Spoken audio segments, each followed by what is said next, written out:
Welcome to Brake Bias. I'm your host, Brad Kramer. It's the 86th episode, and I'm here after car launch season has officially wrapped up and ahead of pre-season testing. I realize a lot of you are actually probably going to be listening to this episode while cars are already out on track in Bahrain testing off their 2024 Challengers. And speaking of those, what a week it was with Ferrari, Mercedes, McLaren, and Red Bull all showing off their new cars. I mean, most are expecting those to be the top four teams. So it was a pretty exciting week if you're into car launches and seeing the new liveries, because that's what we're going to be talking about today. You'll hear my thoughts on how those cars look and any storylines surrounding the launches of those cars this week. Then it's time to lay down some predictions for the season because, of course, cars are about to hit the track. So I got to have my predictions out there before we start to learn some things and it starts to sway my judgment a little bit.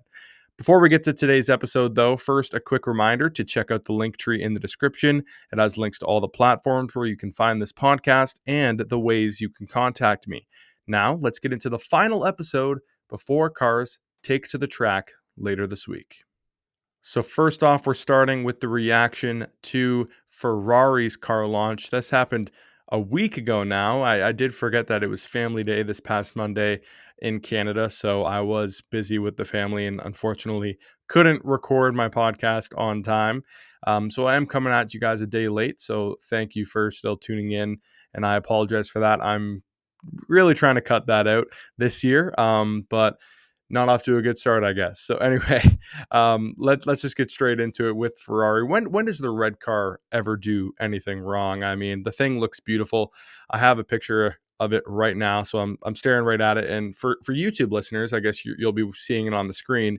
If you're listening to it just audio only, then you're not going to be able to see it. But hopefully, most of you have seen it anyway by now. Obviously, it's red. Shocking. But it does have a little bit of yellow and black on it this year, more than usual. It's got a little bit of yellow and white stripes coming across the side pod and also on the nose. I think it's a nice touch. A lot of black on the top of the side pods, but you don't really see the car from the top angle that much. So I actually think, with the trend going towards so many cars leaving so much exposed carbon fiber, that's the place to do it because that's an area of the car you're not going to see too much. And to be honest, I don't even hate the look with the black there. So yeah, Ferrari nailed it as they always do. The car looks pretty beautiful. A little bit of black on the front wing. I feel like maybe the front wing being just full red would have looked a little bit better, but it is what it is. You can't go wrong with red and black, and they definitely didn't overdo it with the white or the yellow either. So, yeah, it's looking good. But Ferrari also may have made news in maybe not so great a way. They are the only team to choose to stay with a pull rod rear suspension instead of moving to the push rod. Everyone else moved. The only team that will be sporting a pull rod that's not Ferrari is Haas, and that's because Haas gets their parts from Ferrari, so they didn't get to choose. Now, this is something that other teams already had, and if they didn't have it last year, like Mercedes, Aston Martin, and Williams, they all just switched. So it's pretty shocking to be out on your own for Ferrari, a team that you think wouldn't make a mistake like that. I say mistake, it might not be a mistake, because Ferrari's technical director Enrico Cardile says it's not worth it for the benefits they get from their pull rod suspension in other areas, or I guess rather push rod suspension. I guess I wrote out the wrong thing there because I was transcribing his quote. But anyway, Ferrari has a push rod suspension. They feel like they're getting other benefits in other areas from that push rod, and it's not worth it to move to the pull rod suspension. I don't need to get too technical and explain the difference. If you know the difference, that's fantastic. If you don't, basically it's a completely different suspension layout. They basically have different trade-offs, and now everyone has gone one way, basically considered to be the Red Bull way, and Ferrari has stayed with their own push rod suspension. So yeah, this is something that other technical directors have also been vocal about, like Sauber's James Key or Stake or whatever. He has said that there are clear advantages from moving to the pull rod suspension aerodynamically. So for someone to be that adamant about the advantages you get from moving to pull rod, it's kind of crazy that a team could be out on their own here. So that is a little bit scary. But Ferrari does seem to be taking more of a strengthen the weaknesses type of approach instead of overhauling the car. After all, they were the closest to Red Bull at the end of last year. So if they can, fix some of those issues they had, of course, a little bit with tire degradation, they were super wind sensitive. The drivers both complained about peakiness a little bit here, but that seems to be the case with a lot of cars that aren't the Red Bull in this new regulation. So I'm interested to see where Ferrari is next year. I feel like out of the gate, they actually probably will be the second fastest car behind Red Bull. However, I think over the course of the year, this issue of not overhauling the car, maybe they run into a bit of a development plateau. I don't know. It's going to reflect in my predictions later on. So let's move on to Mercedes. Wow, what a livery we got here. I'm going to put that up on the screen for YouTube listeners again. This has gone over well with the fans. I don't think it's necessarily better than the Ferrari or Aston Martin, but neither of those were different. This is a bold look that Mercedes just slapped on their car, and I think they pulled it off. The car is visibly different. It's got that green stripe that usually goes underneath the side pod. Now it's going over, that kind of blends nicely with the gray on the nose. There's a bit of gradient on the back of the car. Um, it's it's a great look, I think, of mixing both these Silver Arrow looks of the past and then keeping their black. Of course, still a bit of exposed carbon on this car as well, but other people like to make a bigger deal of that than I do, I guess. But it's also visibly different in terms of the aerodynamic package. And I try not to be too technical on this show because I'm not an expert.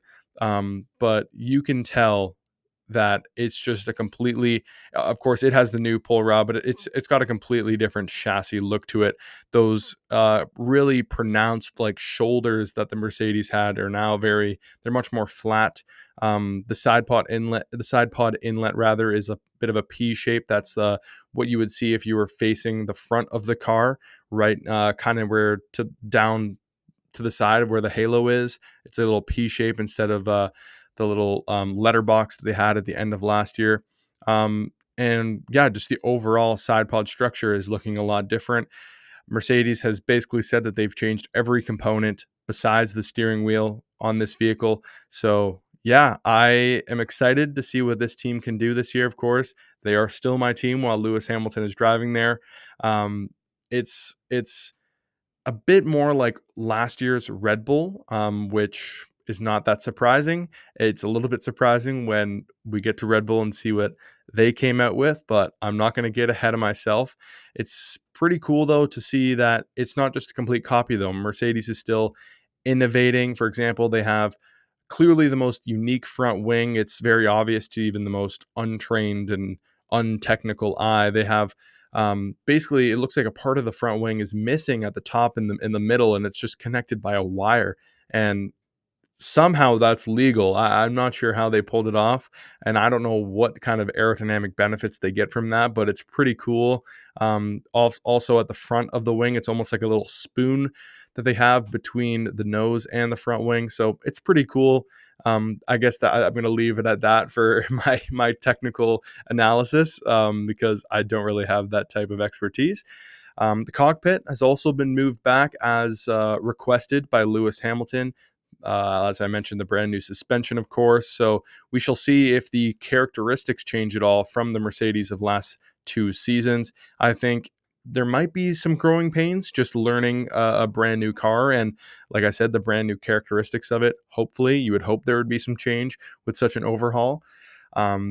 So yeah, it's certainly going to be an interesting first few races for Mercedes. We'll see if they can really develop this new philosophy, if you will, and start to close the gap from Red Bull. I don't think it's going to be drastic right out of the gates. It's going to take some time, but I think overhauling the car is definitely what they needed to do, and they have done it. So I'm excited. It's just, I feel like it's not going to be enough this year. It's going to be maybe next year, and then Hamilton's going to be gone. And then, of course, Ferrari is the one who potentially screwed themselves by not overhauling the car this year. So great days to be a Hamilton fan, but we'll see. We don't know anything yet. It's all just speculation.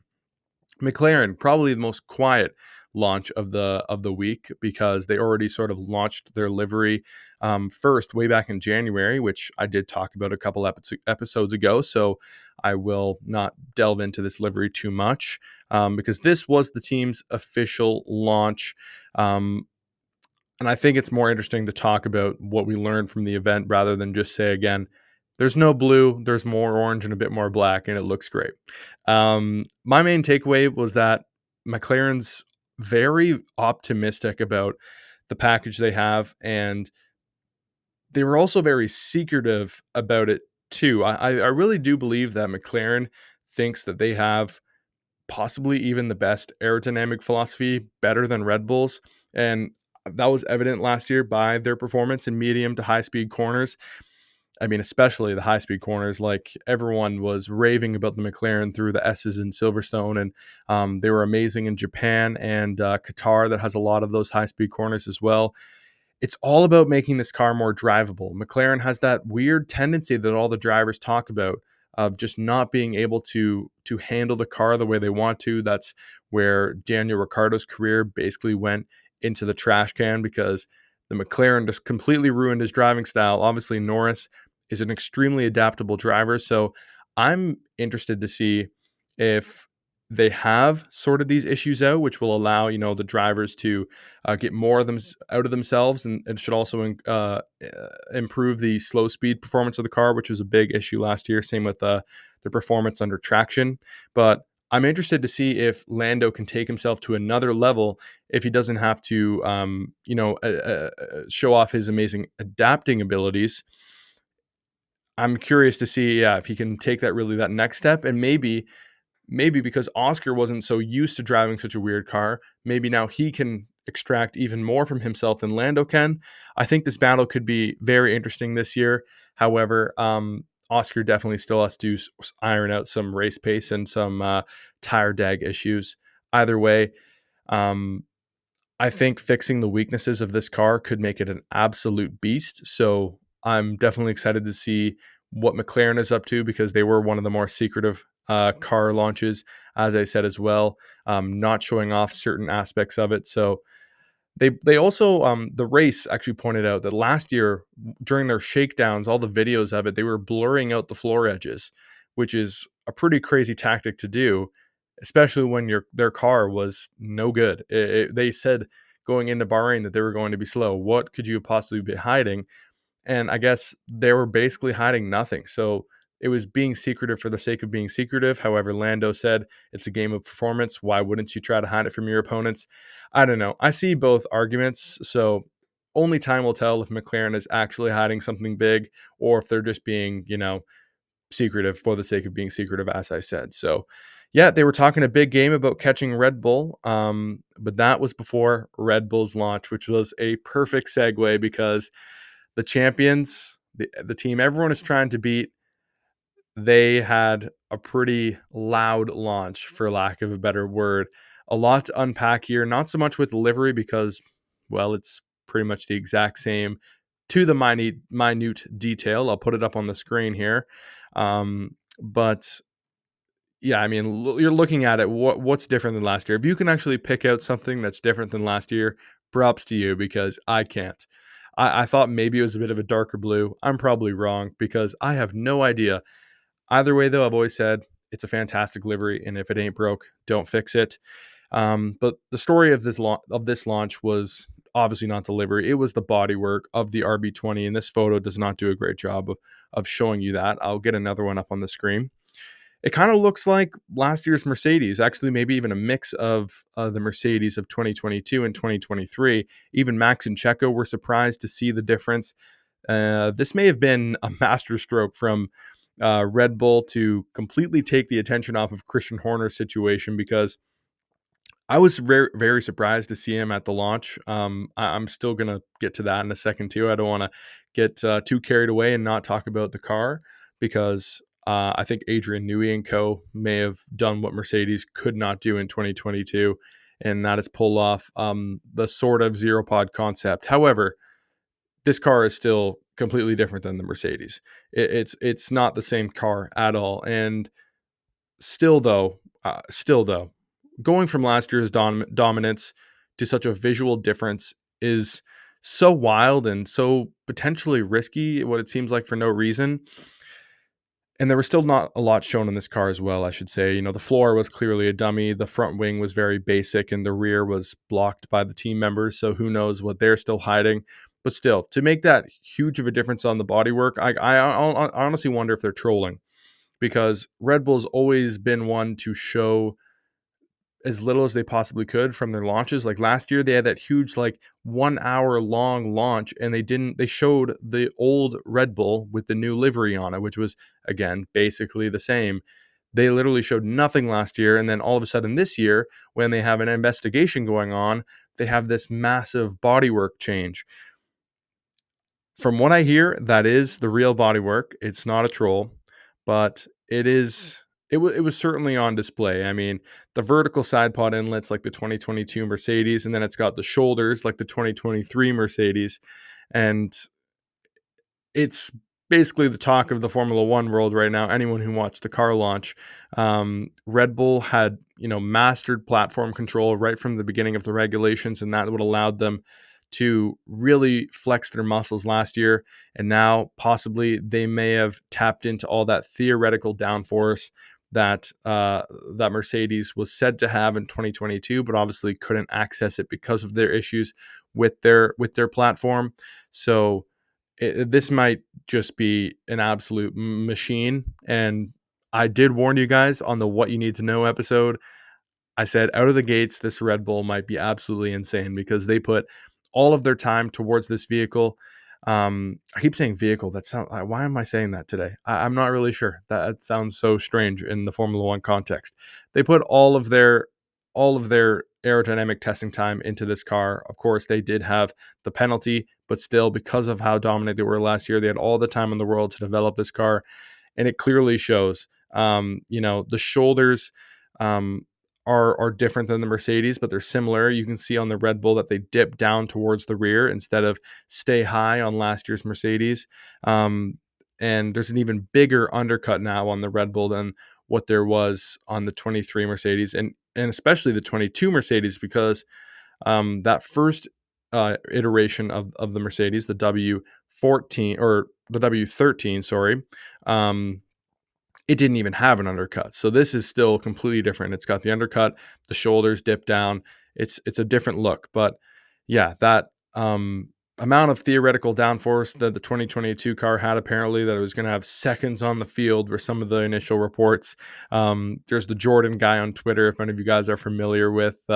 He had that famous tweet saying that the innovation on the car was one of the best things he'd ever seen, and then Advantage locked in for years. It's so funny. People are still trolling that guy on Twitter. So it's always funny to see that. But anyway, it's a scary proposition to think that Red Bull may have just jumped the field again. While everyone is converging towards them, they're innovating again. That is such a bold move, and it's going to be a fun storyline to follow. But of course, making a big change is still risky when you're already so dominant. But Red Bull knows they can't stay stagnant, or else teams will catch them. So they gotta, push the target a little bit further ahead. So people aren't going to be right on their tails. That's the hope, right? So yeah, I'm sorry to give you the bad news. If you're hoping for a closer season, though, sorry guys. We can hope they missed something, I guess. On another note, though, the Christian Horner stuff has to be addressed. Red Bull asked the media not to ask questions about the Horner investigation at the launch. So they did avoid it during the launch, but they did allow media to ask questions afterwards. So, of course, some comments were made. Basically, without getting too much into everything that was said, the team was essentially preaching unity, and Christian was still emphatically denying the allegations. I still can't believe they put him front and center, though. I mean, he was even getting celebrated because the 2024 launch will be the 20th season for Red Bull, and he had been there right from the start. So that sort of made me think this is either getting overblown, he'll be fine. Red Bull will be probably looking to keep this quiet. But however, since then, more has come out from the Dutch media Telegraph that Horner tried to settle with the female employee he allegedly acted inappropriately with. And I'm talking about $1 million Canadian that he tried to settle with, by the way, as well. It was, I don't remember how many euros it was, but yeah, essentially about $1 million Canadian he offered. The girl turned it down and reportedly wants to go to court. I can't read Dutch, so this is all from Translate and other people looking into this. So real Dutch journalists have reported this, though.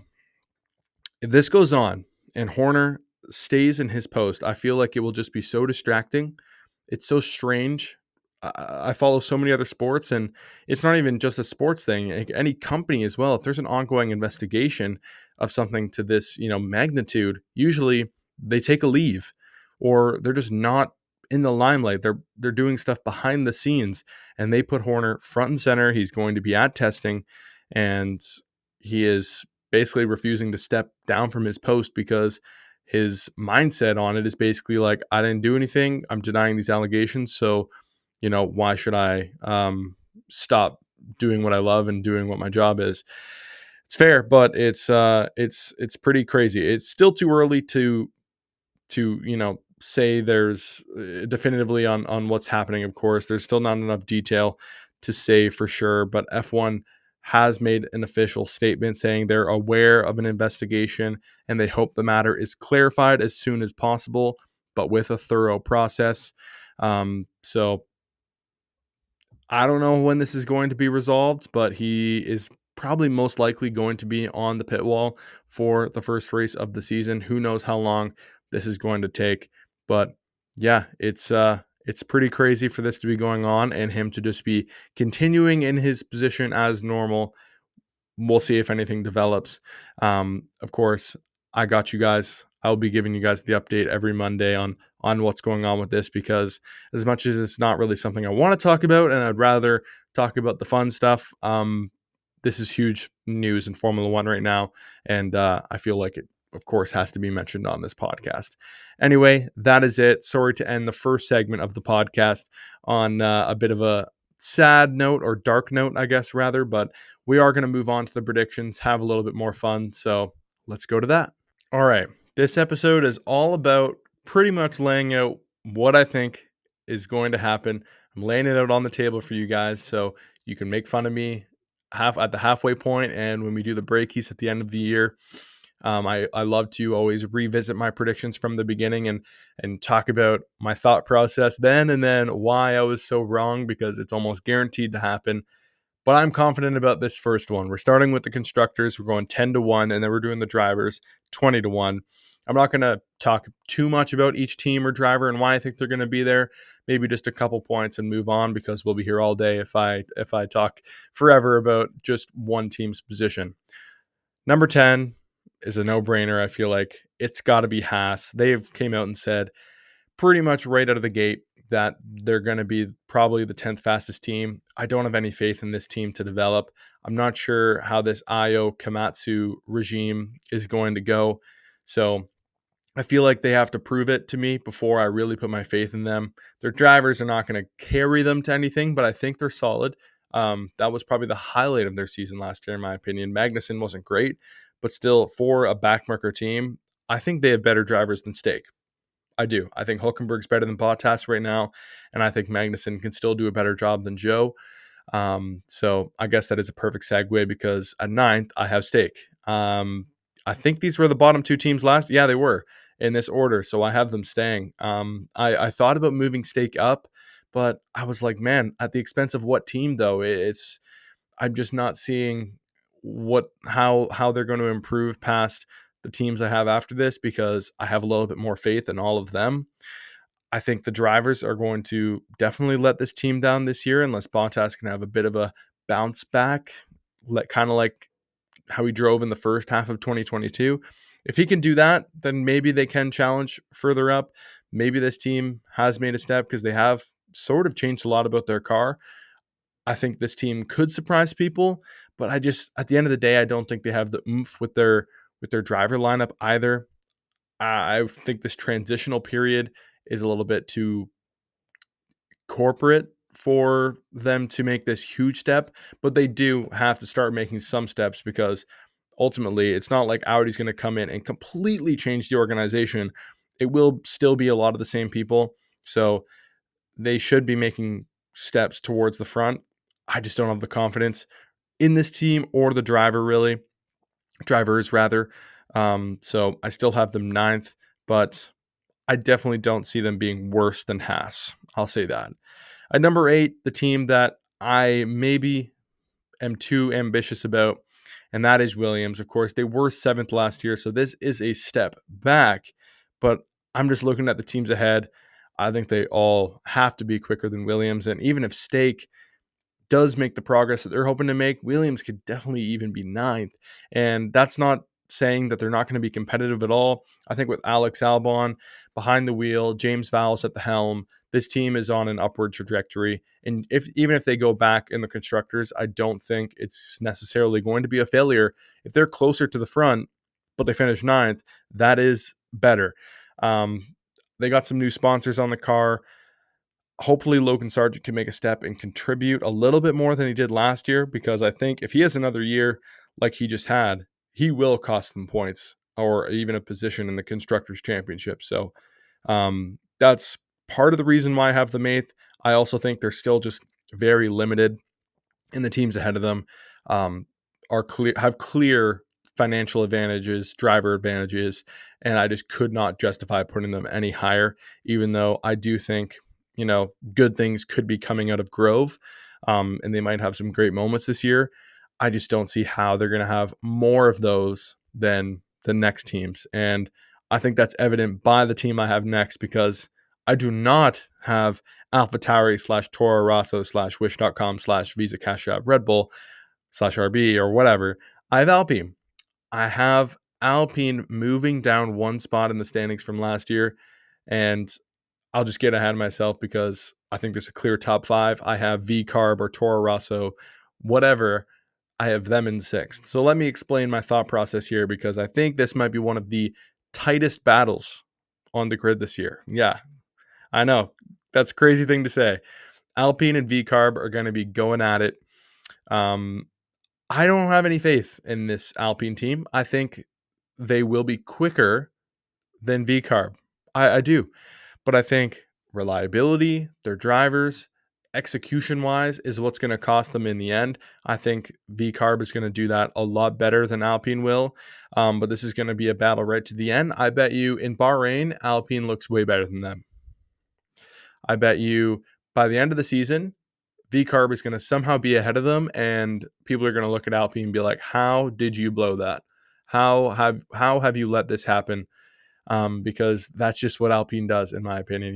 They're going to leave so many points on the table, and that's what's going to cost them. I do think they're going to be comfortably ahead of the Williams, Stake, and Haas group there.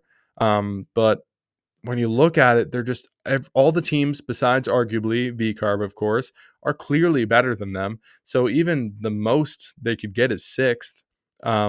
So yeah, I honestly think that VCarb could definitely outperform them this year, especially with the convergence they're kind of doing with Red Bull. They developed great throughout the year. They have just as good of drivers, arguably. I think Tsunoda is almost on the level of Gasly now, and Ricciardo and Ocon. I mean, that you could argue that's a wash too. I'd maybe give the slight edge to Alpine in that regard, but again, I just think that this team, this VCarb team, is going to execute better. I think they arguably might develop better, and it's possible that they come out of the gates with a great car just because of how much they've gone down the Red Bull route now. So we'll see. I think this team is going to be performing a little bit better than we have seen in the past couple of years in these new regulations. So I've moved them up to 6, and unfortunately, Alpine has to move down. So I do not think they're going to be faster than Alpine again. They will at some tracks or whatever, for sure. But over the course of the season, I think they're going to benefit from Alpine's own mistakes, essentially. Then it's a big gap up to 5th. And as much as I would love to see this team keep it going, I do have Aston Martin in 5th. I can't bring myself to put them any higher because I feel like for that to happen, I have to believe that one of Ferrari, Mercedes, or McLaren are they're gonna completely bottle it. And I don't think any of them are going to screw up that badly, because then it comes down to really, what driver lineups do you have more faith in? And it's so clearly not Aston Martin because of Lance Stroll. He's so far off of the likes of, basically, if you look at the second driver in each team, Mercedes basically doesn't have one, but sure, let's just call it George Russell. Then there's Carlos Sainz, and then it's Oscar Piastri. Piastri, in his one season in Formula One, has done more than Stroll ever has. And then, of course, Sainz and Russell are so clearer than Stroll.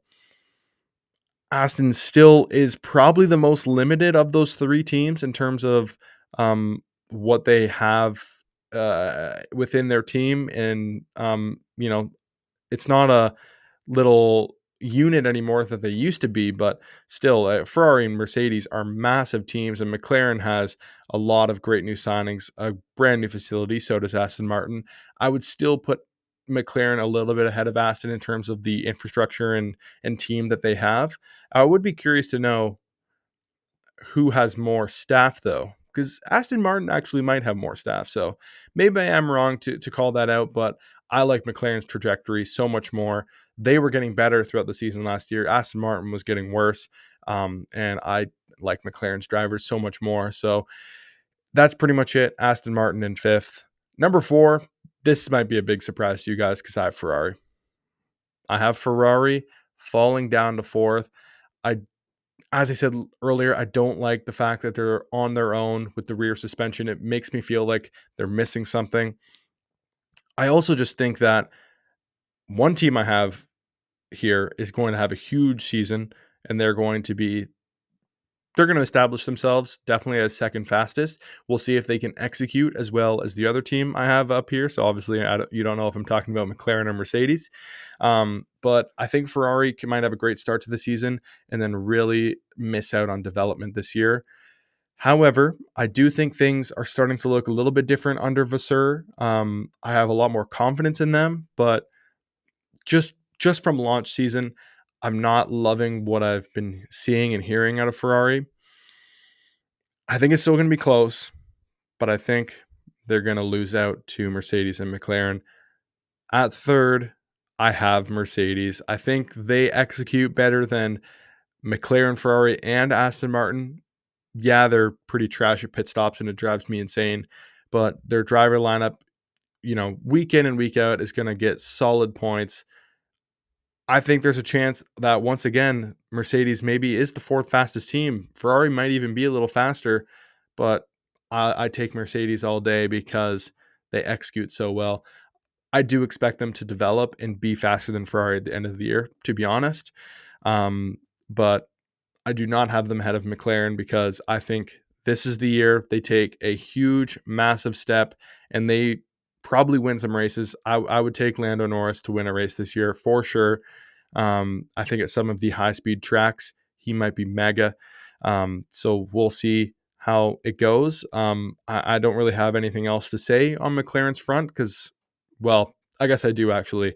I think Oscar Piastri is going to take another step, and that's what's going to help them in the constructors for sure.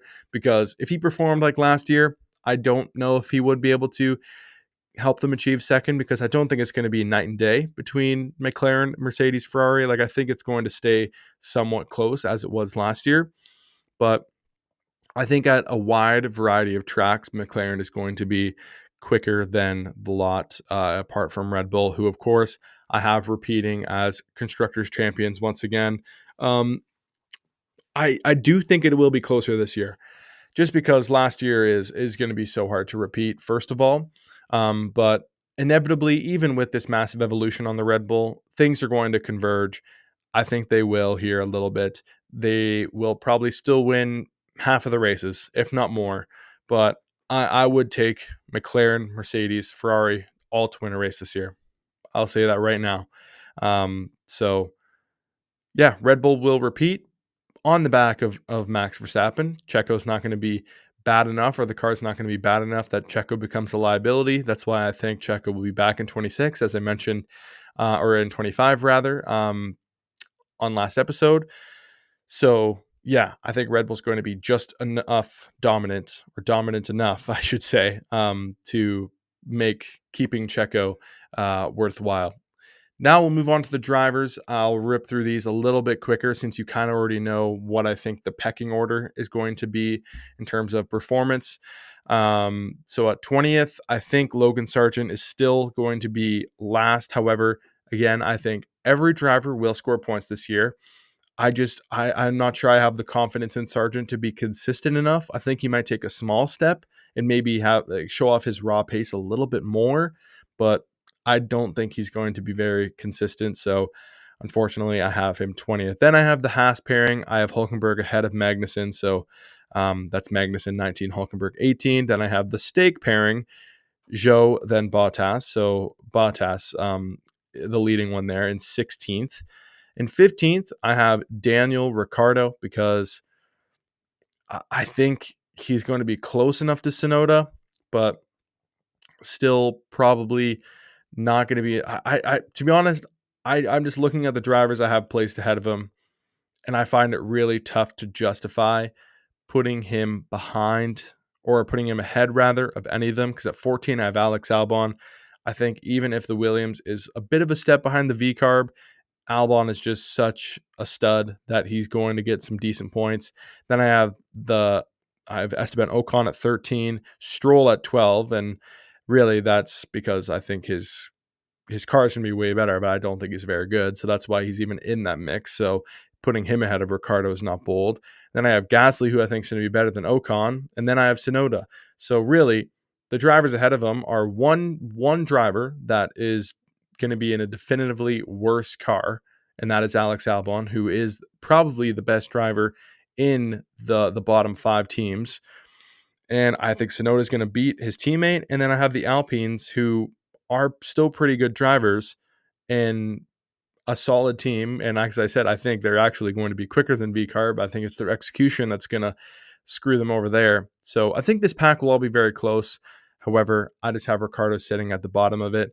And again, in line with my prediction that Ricciardo will not drive at Red Bull next year, and it will in fact be Perez. So I kind of gave it away all there. So just to reiterate right now, it's 20th Sargent, Magnussen 19, Hulkenberg 18, Zhou 17, Bottas 16th, Ricciardo 15th, Albon 14th, Ocon 13th, then Stroll at 12, then Gasly at 11, and Tsunoda at 10.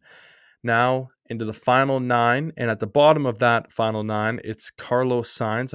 As I said, I have Ferrari in 4th, so putting him here I think makes a lot of sense. Just behind Fernando Alonso in 8th, who I think is just going to overachieve what's in that car. Of course, he's still somewhat near the bottom of that group because I think Aston Martin is going to be a tiny little step off the top 4, but he still outscores Carlos Sainz and way outscores his teammate Stroll, who is going to be part of the reason why Aston Martin is in 5th, as I said.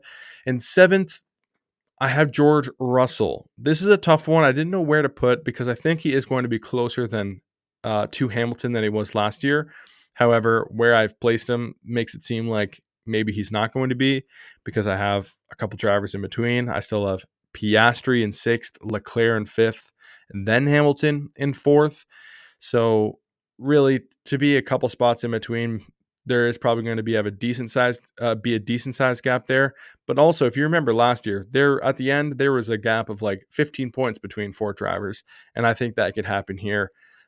So with McLaren being the second fastest, Piastri being about 6th feels right to me, because I don't think he's going to be like ahead of Perez. That would be, a mega job. I don't think he's going to be that good this year, but he's going to be solid and he's going to help McLaren get to that second place in the constructors. As for Leclerc, I think he has a fantastic season and overachieves into 5th. So that's why I have him ahead of Russell and ahead of Piastri. As for Hamilton, I think he goes out with a bang with Mercedes. I think he wins a race this year. And I think he kind of continues the great job he was doing until the last few races of last year. At least that's what I'm hoping will happen, but I would not be surprised to see Russell outperform Hamilton in the last season of Mercedes. So I might be putting Hamilton too high here, especially when I have his team finishing in 3rd in the constructors, We'll see. But yeah, that's where I got him right now. Third, I do not have Lando Norris. I have Sergio Perez. So as you could tell, I have Verstappen winning the championship. Norris is going to be his closest challenger. However, I don't think it's going to be a real challenge from the beginning of the season. I think it might even look like Perez again. Although this year we should finally know that it's not going to be a challenge. Perez is just going to hang around until he gets into his inevitable slump. However, by the second half of the year, I think Norris might be legitimately challenging Verstappen for wins. The gap in points is just going to be too big, and Verstappen is going to win his fourth world title. But the fact that Perez did not finish second in the championship again might give Red Bull some thought about replacing him. However, as I said, I think he stays with the team. So there you go. That's the 20. Verstappen number 1, Norris number 2, Perez number 3. That's my top 3. You heard my top 20. Now it's time for you to make fun of me because actually, sorry, I did skip one thing that I was going to add. Just a couple little predictions. I think I've actually already, I've already sort of said this throughout the prediction process. I said every driver will score a point, and I said 4 teams will win this year. I wrote 4 drivers. I think 5 drivers will win this year. I think both Red Bull drivers will win. I think Lando will win. I'm going to say Hamilton will win, and let's say Leclerc. So no wins for Sainz, no wins for Russell, and no win for Piastri. No win for Alonso either, unfortunately. I would love to see that. And honestly, if another one of the bottom feeder teams win in a crazy race, I would absolutely love that. But I'm not going to predict that. That's just crazy talk. So yeah, I think those 5 drivers will win. 4 teams will win. 5 teams will be on the podium. So I'm going to say no podiums for VCarb, Williams, Alpine, none of those teams. That would be kind of crazy, but I just think one of those 5 teams are always going to be there this year. So they'll be picking up the podium places. Now you can make fun of me because we're going in to the question of the week. We have to get through last week's question first. And that is, how much do you care for liveries? You can answer on YouTube or Spotify. And the featured answer this week is from Ben J on Spotify. Ben says that he doesn't care too much about launch season as long as you can tell the cars apart. And I chose this one because it's exactly how I feel. So I love the take, Ben. Keep listening to Brake Bias. Thank you for sending in your question. Now, as for this week's Spotify question, what was my worst prediction? And I say Spotify question. I'm doing it on both now, so I should change that. The question of the week is, what was my worst prediction? This is the time for you guys to call me crazy. Be nice about it, but call me crazy. No, it's okay. Actually, really, tell me what prediction I just made that you know for certain will be wrong. Whether it's the position I put a driver, the position I put a constructor, even one of those last ones. If you think only 5 teams on the podium is bonkers, if you think 5 drivers winning after what we had last year is insane, let me know in the comments on YouTube or by answering the question on Spotify, and you can be featured on next week's episode. So yeah, if you're a Spotify listener, look below the description. Of course, on YouTube, I trust that you know how to leave a comment. So yes, leave your response and you might be picked. That will do it for episode 86 of Brake Bias. I'm your host, Brad Kramer. I'll be back next Monday for preseason testing review and, of course, the release of Season 6 of Drive to Survive as well. I'll be reviewing that. I'm interested in seeing the drama they try to make out of last season's storylines because it was pretty weak. All right, goodbye.